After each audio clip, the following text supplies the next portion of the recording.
दोस्तों, आप सुन रहे हैं सच्ची कहानियाँ रोनित के साथ। आइए चलते हैं आज के अनाउंसमेंट की तरफ।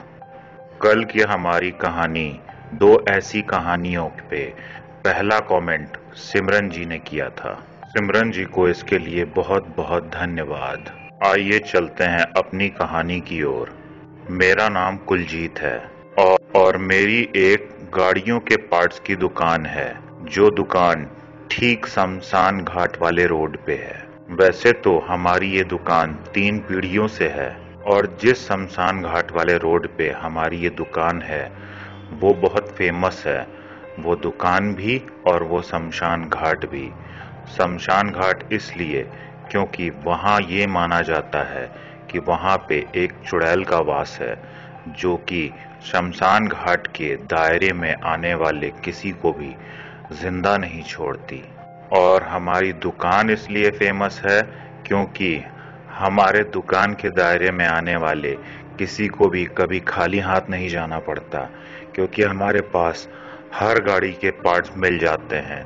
जो गाड़ी अब बनना बंद हो चुकी है उसके भी। पूरे शहर में और शहर के बाहर भी सभी को ये पता है कि जो पार्ट्स कहीं नहीं मिलेंगे वो हमारे दुकान पे मिलेंगे।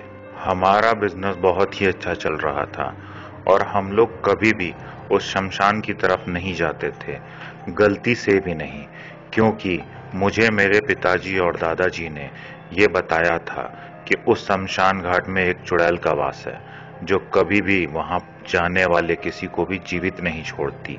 और मैं शौक नहीं पालता ऐसे जो मेरे जान पे बना दे। और मुझे तो सिर्फ अपने काम से काम था, इसलिए मैं कभी उधर नहीं जाता था। हाँ, लेकिन गाहे बगाहे कभी न कभी ये सुनने को जरूर मिल जाता था कि उस शमशान घाट से किसी की लाश मिली है। तो अंदर ही अंदर मैं कहीं ना कहीं ये बात भी समझता था कि मेरे दादाजी और पिताजी गलत नहीं कहते थे। वहाँ कोई शक्ति हो या ना हो, लेकिन कुछ तो ऐसा जरूर है जो लोगों की जान लेती थी। खैर, इन सारी खौफनाक बातों के बीच हमारा बिजनेस बहुत अच्छा चल रहा था और मेरे ही दुकान पे एक लड़का काम करता था, जो कि बहुत मेहनती था, बहुत मेहनत से काम करता था। बस उसमें एक ही खामी थी कि अगर उसकी गर्लफ्रेंड का फोन आ गया तो वो सब कुछ भूल के बस अपनी गर्लफ्रेंड से बात करने में लग जाया करता था। और यही चीज आगे चल के हमारे लिए परेशानी का सबब बनने वाला था, साथ में शहर वालों के लिए भी।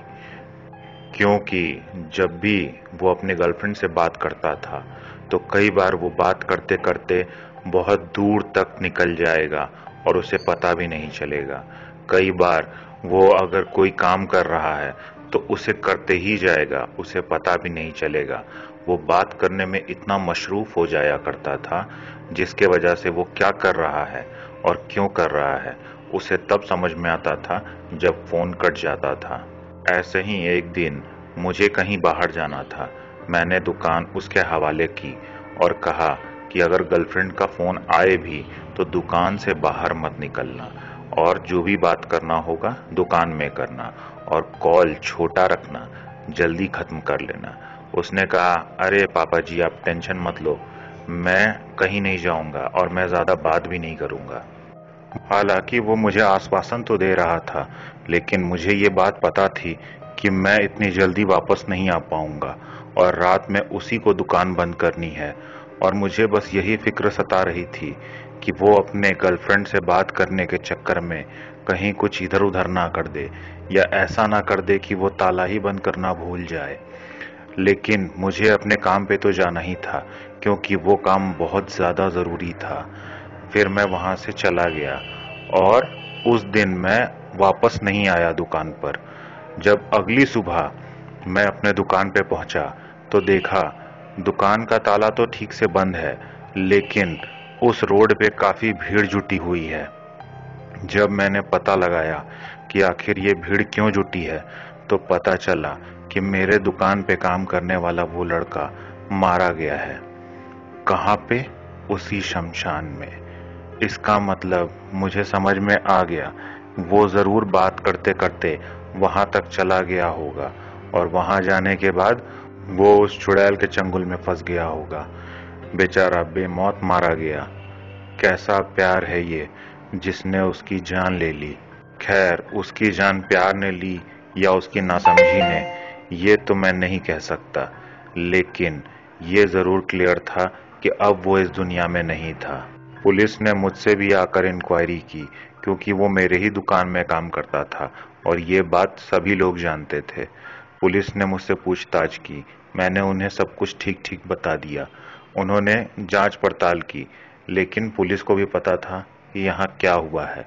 दबे स्वर में हर कोई ये बात जानता था कि उसकी मौत कैसे हुई है, और सब लोग इस बारे में बातें भी कर रहे थे, लेकिन कोई भी खुल के पुलिस के सामने ये बात नहीं बोलना चाहता था। लेकिन पुलिस को तो पहले से ही अंदाजा था, क्योंकि उन लोगों ने और भी कई सारी लाशें वहां से बरामद की थीं और कभी भी किसी भी केस का कुछ नहीं हो पाया। उस दिन पुलिस इंक्वायरी और बाकी सारी चीजों के चक्कर में मैं अपनी दुकान को खोल ही नहीं पाया, लेकिन मुझे रात में घर पहुंचने के बाद पता चला कि उस सड़क पे कई लोगों ने उसी चुड़ैल को देखने का दावा किया है। ये कैसे हो सकता था? वो तो सिर्फ शमशान के दायरे में रहती थी, तो वो अपने दायरे से बाहर कैसे निकल गई? इस बारे में किसी को कुछ खास ना पता था, इसीलिए खुसुर फुसुर शुरू हो गई। सबने इस बारे में बातें करने शुरू कर दी। अब कोई भी उस एरिया में आने से डर रहा था। अगले दिन सुबह मुझे जाकर दुकान खोलना था। मैं गया और मैंने दुकान खोली, लेकिन रोज की तरह आज कुछ भी न था। जैसे रोज हमारे यहाँ ग्राहकों की भीड़ लगी रहती थी, आज उस सड़क पे भी कोई आने के लिए तैयार न था। दिन के समय भी मुझे समझ में आ गया ये उसी चुड़ैल के वजह से हो रहा है, क्योंकि लोगों ने ये अफवाह फैला दी है कि वो अब उस सड़क पे घूम रही है। लेकिन मुझे लगा वो तो कभी भी शमशान के दायरे से निकलती नहीं, तो ये तो जरूर अफवाह ही होगी। लेकिन मुझे तो अपने दुकान पे बैठना ही था, तो मैं भी रात के दुकान बंद होने के समय तक अपने दुकान पे बैठने का सोच के दुकान खोल के बैठा हुआ था। तब धीरे धीरे सनसेट होने लगा, सूर्यास्त हो चला था। उसके बाद जब मुझे अजीब सी आवाजें सुनाई देने लगी, तो मैं भी भौचक्का रह गया, क्योंकि अगर दिन में इस सड़क पे डर के मारे कोई नहीं आ रहा, तो रात में कोई कैसे आ सकता है? फिर मुझे लगा हो सकता है अगल बगल के किसी शहर का कोई इंसान आया हो। मैं भी ग्राहक का इंतजार करने लगा, लेकिन धीरे धीरे वो आवाज एक खौफ में बदलने लगी। हवाएं चलने लगी, माहौल काफी डरावना और सर्द हो गया। मैं दुकान के अंदर बैठा हुआ था। मेरे काउंटर पे शीशा लगा हुआ था, जिससे बाहर का नज़ारा साफ साफ देखा जा सकता था। और मैंने जो देखा वो नज़ारा कम और खौफ का मंजर ज़्यादा था। थोड़ी देर बाद वहाँ पे वही चुड़ैल, बड़े बड़े नाखून, बड़े बड़े बाल और बहुत ही डरावनी, और ज़मीन से कुछ ऊपर चलती हुई मेरे दुकान के सामने तक पहुंची। फिर वो मेरे दुकान के अंदर दाखिल होने की कोशिश करने लगी, लेकिन वो अंदर नहीं आ पा रही थी। मैं खुद को बहुत खुशकिस्मत समझ रहा था कि पता नहीं क्यों ये मेरे दुकान में नहीं आ पा रही, लेकिन इस वजह से मैं बचा रहूंगा। मैंने लेकिन ये सोचा कि अगर रात भर यही होने वाला है तो मैं घर कैसे जाऊंगा। यही सोच के मैं परेशान था। उसे देखकर मेरी हालत पतली हुए जा रही थी, लेकिन मैं वहीं काउंटर पे डटा रहा, क्योंकि मुझे ये लग रहा था कि हो सकता है मेरे यहाँ बैठे रहने से या कोई भी ऐसी चीज के वजह से ये अंदर नहीं आ पा रही। अगर मैंने अपनी जगह बदली तो हो सकता है ये मेरे तक पहुंच जाए। इसलिए मैं चुपचाप वहीं बैठे उसे देखता रहा, और वो भी मुझे डराने धमकाने की कोशिश करने लगी। थोड़ी देर बाद उसने मुझे कहा, अगर तू अपने दुकान से बाहर नहीं आया तो मैं तुझे मार डालूंगी, और अगर तू यहाँ आ गया तो आज रात तू जिंदा बच जाएगा। लेकिन मुझे ये समझ रहा था कि वो किसी चीज से डर रही है, इसलिए वो दुकान के अंदर नहीं आ रही। तभी मेरी नजरें ऊपर की तरफ गईं। वहां गुरु गोविंद सिंह और गुरु नानक देव की तस्वीर लगी हुई थी, और गुरु ग्रंथ भी रखा हुआ था, और मेरे दुकान में गुरुबानी भी चल रही थी। अब मुझे समझ में आ चुका था, वो इन्हीं सारी चीज़ों के वजह से अंदर प्रवेश नहीं कर पा रही। इसीलिए मैंने गुरबानी को और तेज साउंड में चला दिया, जिसके वजह से उसे बहुत गुस्सा आने लगा। वो अपने कानों पे हाथ रखकर वहां से दौड़ते हुए भागी। मैंने भी साउंड तेज ही रखा और उसे भागते हुए देखा। वो चीखते चिल्लाते हुए वहां से भाग रही थी। लेकिन अब मुझे ये साफ साफ समझ में आ चुका था कि लोग जो कह रहे थे वो सिर्फ अफवाह नहीं थी, वो सच था, बिल्कुल सच। फिर मैं अपने दुकान को बंद करके अपने गाड़ी में गुरुवाणी चलाते हुए वहां से निकल गया और घर पहुंच के अपने जान की सलामती के लिए वाहेगुरु को लख लख शुक्रिया कहा। उसके बाद मैंने घर पे सभी को सब कुछ बताया। उसके बाद सभी ने बोला, बहुत बड़ी बात है, आप घर सही सलामत आ गए। अब कोई ज़रूरत नहीं है वहाँ वापस जाने की। लेकिन वो मेरी 3 पीढ़ी पुरानी दुकान थी। मैं उस दुकान को ऐसे कैसे छोड़ सकता था। मेरी रोजी रोटी होने के अलावा वो दुकान मेरे पूर्वजों का मुझे दिया उपहार भी था। इसीलिए मैंने ये फैसला किया कि मुझे पता लगाना होगा कि आखिर वो चुड़ैल अपने दायरे से बाहर कैसे निकली और उसे वापस अपने दायरे में बांधा कैसे जाए। इस चीज़ का पता लगाने के लिए मैं पुराने सभी लोगों से बातचीत करने लगा जो इस बारे में पहले से जानते थे। बहुत सारी बातें और जानकारियां जुटाने के बाद मुझे एक बहुत पहुंचे हुए बाबा के बारे में पता चला। मैंने सोचा अब यही बाबा कुछ कर सकते हैं और मैं उनके पास गया। मुझे तो वहां जाना ही था क्योंकि वहां उस सड़क पे मेरी ही दुकान थी। बाकी लोग तो शायद बच भी जाते, मैं तो शमशान घाट के सबसे नजदीक था। मुझे तो आने जाने के लिए भी सोचना पड़ता था। इसीलिए मैं बाबा के पास गया। मैंने बाकी लोगों को भी कहा, आप लोग मेरे साथ चलिए क्योंकि आज नहीं तो कल आप पे भी उसका प्रकोप बरस सकता है। कुछ लोग मेरे साथ हो लिए। हम लोग सभी लोग मिलकर बाबा जी के पास गए, उन्हें सारी बातें बताई। बाबा जी ने कहा, आओ मैं तुम्हें कुछ चीज़ें दिखाता हूँ। फिर बाबा जी हमें एक पुराने से कमरे में लेके गए, जिस कमरे में सब कुछ काफ़ी पुराना नज़र आ रहा था। वहाँ पे उन्होंने एक पुस्तक निकाली जो कि एक डायरी जैसा कह सकते हैं। उस डायरी में उन्होंने बताया कि मेरे गुरुजी के गुरुजी ने उस चुड़ैल को उस दायरे में बांधा था। पहले जब इस शहर में कुछ भी नहीं हुआ करता था, सिर्फ वो शमशान घाट था और बाकी का जंगल, तो वो पूरे क्षेत्र में घूम घूम कर लोगों का शिकार किया करती थी। फिर मेरे बाबा जी जो मेरे गुरुजी भी थे, उन्होंने उसे अपनी शक्तियों से उस दायरे में बांध दिया था। लेकिन उन्होंने जिस तरीके से उसे उस दायरे में बांधा था, उन्होंने कुछ धागों और कुछ ताबीजों का इस्तेमाल किया था। अगर वो बाहर घूम रही है, इसका मतलब किसी ने उन धागों को और ताबीजों को या तो खोल दिया है या तो तोड़ दिया है, या तो जानबूझ के या तो गलती से। लेकिन हुआ कुछ ऐसा ही होगा और ये जिसने भी किया है उसके वजह से आज इस पूरे शहर पे खतरा मंडरा रहा है। उन्होंने ये सारी बातें बताते हुए पूछा, आखिरी लाश वहाँ किसकी मिली थी? मैंने बताया मेरे ही एक कर्मचारी की वहाँ लाश मिली थी। उन्होंने कहा, क्या वो अपने में गुम रहता था या उसकी मानसिकता ऐसी थी कि वो कुछ भी तोड़ फोड़ सके? मुझे याद आया, वो अपनी गर्लफ्रेंड से बात करते समय किसी भी चीज को तोड़ना, जोड़ना या कुछ भी कर रहा हो उसे पता भी नहीं चलता था। मुझे लगा हो ना हो उसने जरूर अपने गर्लफ्रेंड से बात करते करते गलती से ही उस धागे को तोड़ दिया होगा। जब मैंने गुरुजी को ये सारी बातें बताई तो गुरुजी ने आंख बंद किया, उसके आत्मा का आवाहन किया और उस लड़के ने वह आकर के यही सारी बातें बताई। गुरुजी को अब कंफर्म हो चुका था कि उसी लड़के की ये गलती है और वो लड़के की आत्मा भी अब उसके चंगुल में छटपटा रही है। तो गुरुजी को अब सिर्फ उस चुड़ैल को उस बंदिश में नहीं बांधना था, साथ ही साथ उस लड़के की आत्मा को भी मुक्ति दिलवानी थी।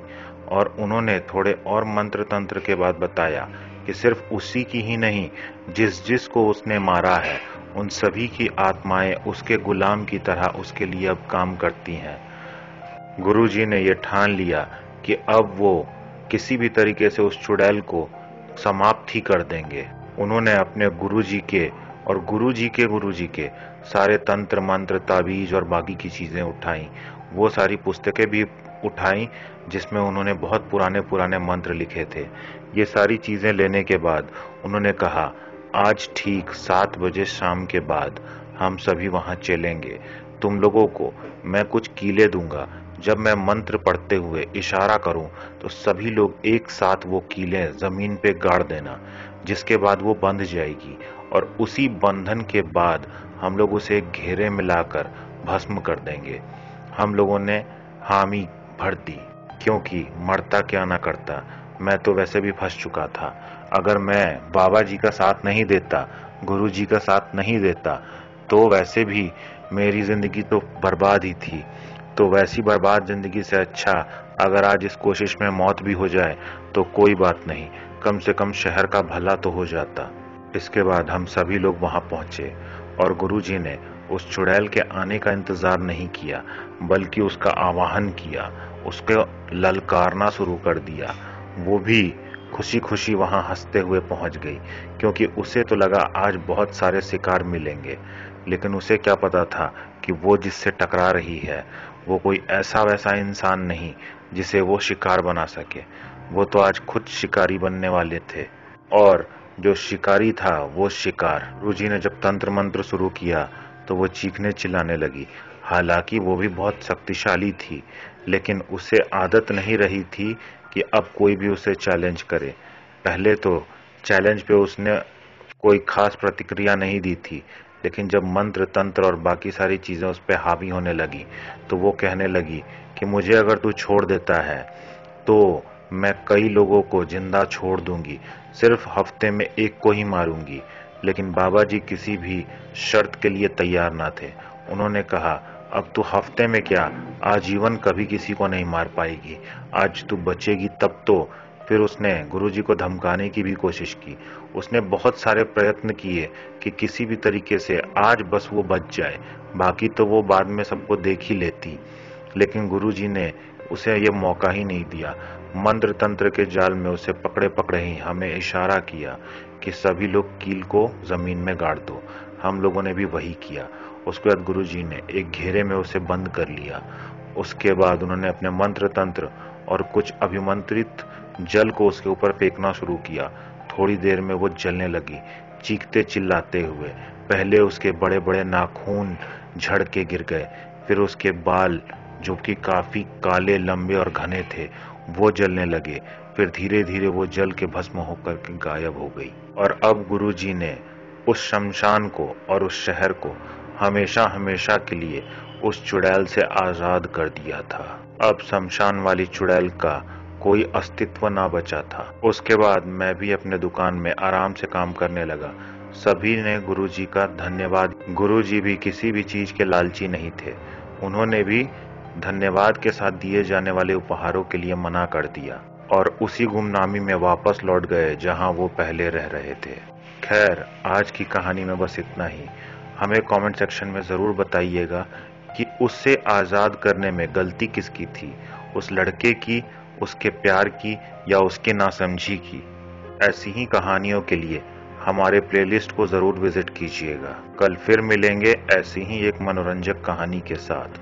तब तक के लिए साइनिंग ऑफ।